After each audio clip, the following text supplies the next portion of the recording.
Welcome back. I'm Kim Swanson, and we're here at Inside Casting and interviewing Tracy Winters, and she's interviewing me. I know we have a brief amount of time, but can you demystify the role of the casting director for us a little bit? You know, the role of the casting director, I find, evolves depending on the client, too. When I have a new client who hasn't used me a lot or I haven't worked with a lot, my role is much more subdued. It's a matter of bringing in a certain number of options. And a lot of times it's playing mind reader because they'll say, I'm looking for someone who, and then what you bring in is exactly what they asked for, but that's not what they have in their brain. They're not able to communicate what it is they want. So you really kind of have to get in a groove, get to know your client, get to know what it is they like, and what they mean when they say, I'm looking for someone middle-aged. Yes. To some clients, that means 30. To some, it means 50. Right. You know, what is middle age to you? And is, having to really kind of decipher that a lot. So that's the initial thing when you're working with a new client, is figuring out what it is they want. And then really my job is to bring as many good options to the table. The best problem I can have is for my client to say, wow, there are so many strong actors here, I don't know who to choose. Right. Then I've done my job well. Right. That's my job. And then at that point, I can direct them and say, well, I like all of these options, but since this person has to act opposite this person, if you match them up, this is what's going to work well together, and explain why that is, or why when I was in that initial audition process with them, who I felt took direction well, who I thought would gel with the director, and why I think they gel with the director, things like that. Wow. So it's really more of a guiding position. We don't really get to say so. We don't get to say, this is who we're going to pick.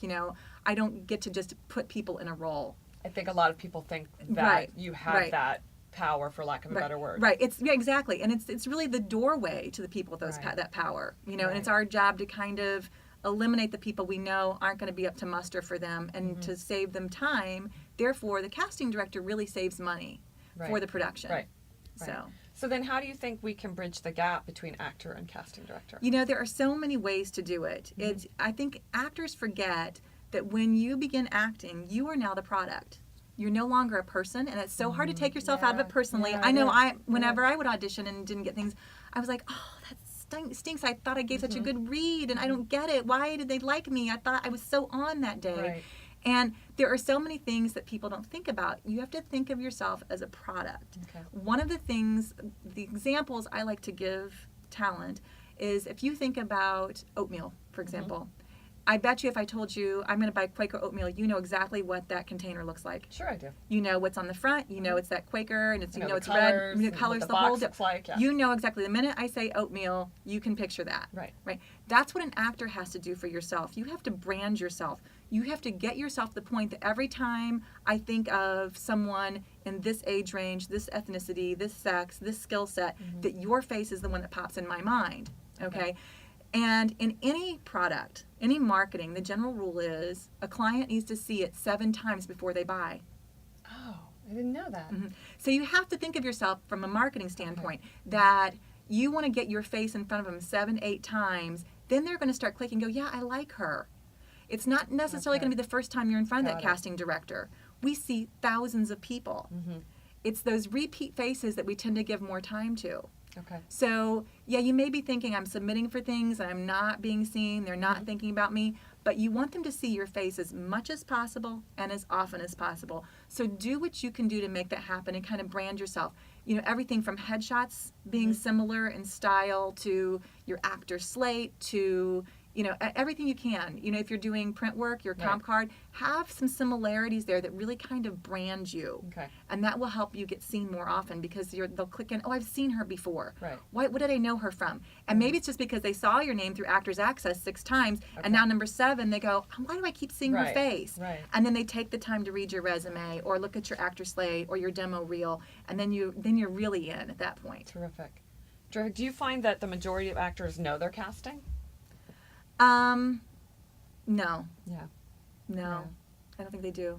So how can as an actor, how can I, if I really don't know, or let's say I'm mistaken, and it's not so obvious all the time as me thinking I'm a leading actress. Right. It can be more like I don't know that I'm a box of oatmeal. Right. So what's the best way to help an actor find out? How if I'm an actor, can I help myself find out what my brand is. I think one is having a good agent to guide you. If you don't have a good agent, it's harder. Yeah. But I mean, you have to be realistic with certain things. Obviously, I'm not going to audition well as a Hispanic woman, 25 years old. So think about how people around you see you. Are you a mom? Are you your other jobs that we all hate having as actresses? Right. What roles did people put you in automatically in life? Good point. When you go to the store, how do they perceive you at the grocery store? Are you the high-end lady that they go, oh, here she comes again, she's a pain in the neck? Or are you that sweet, friendly woman? Right. So see how the rest of the world perceives you. It's because that's how, not necessarily casting directors perceive you, but often directors. And, Good point. I think that casting directors, so many of us do come from an acting background. I think we tend to be more creative, and we like to think outside the box. We like to prove you can do something that people didn't think you could do. Right. But directors don't always have the biggest vision for that. It amazes me. We had a casting where I needed someone to portray a high school principal. The actor was a high school principal by day. Right. Brought him in, and he nailed it. It was a wonderful read. He was wonderful.